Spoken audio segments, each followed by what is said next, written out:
Okay, we welcome everyone back for another 5 minutes of Bitachon. Baruch Hashem. We begin the 24th chapter here in the Bais Halevi. And the Bais Halevi today teaches another auxiliary benefit, a sidebar, what Bitachon does for us. Let's read a few quick lines and then we'll explain.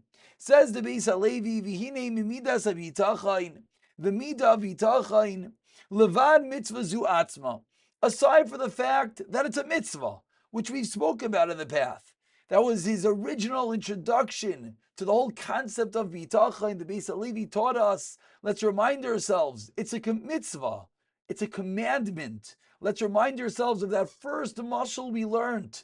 The doctor that had a young surgeon, who was going to go and do surgeries. And the elderly surgeon said to him, if you ever have a question, call me.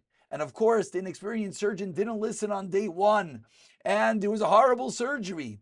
And the elder surgeon came back and says, I command you. You have to call me if you have any questions. Bitachon is a mitzvah. Hashem commands us. We have to ask him for help. We have to turn to him. That's the love that the father has for his child. The commandment, not as a burden. No, bitachon is a mitzvah, so that our ultimate Father in heaven can help us.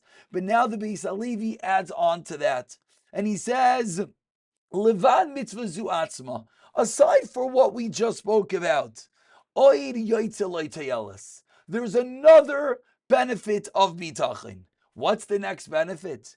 Ki abeiteach hashalim, one who has full bitachon, yinatzel, he'll be saved. Mikama gufe averos. He'll be saved from averos. An interesting idea. Says the Bais Halevi, if you have bitachon, not only will you be following Hashem's will, you'll also not transgress. And now he explains, Yinatza michanufa. You're never going to flatter anyone. Now, flattery, is that so bad? Oh, it's pretty bad. He explains the flatterer, the Gemara in Saita says, is one of the Arba Kitais, one of the four groups, She'ein mekablim b'nei Shechina. They don't greet the Shechina. That's pretty bad. A flatterer. So if you have bitachon, there's no reason to flatter anyone anymore. Let's just think about it. It's so obvious. What do we do when we flatter? We sweet talk. We think we're going to get our way. What we're doing is we're saying, I am in control.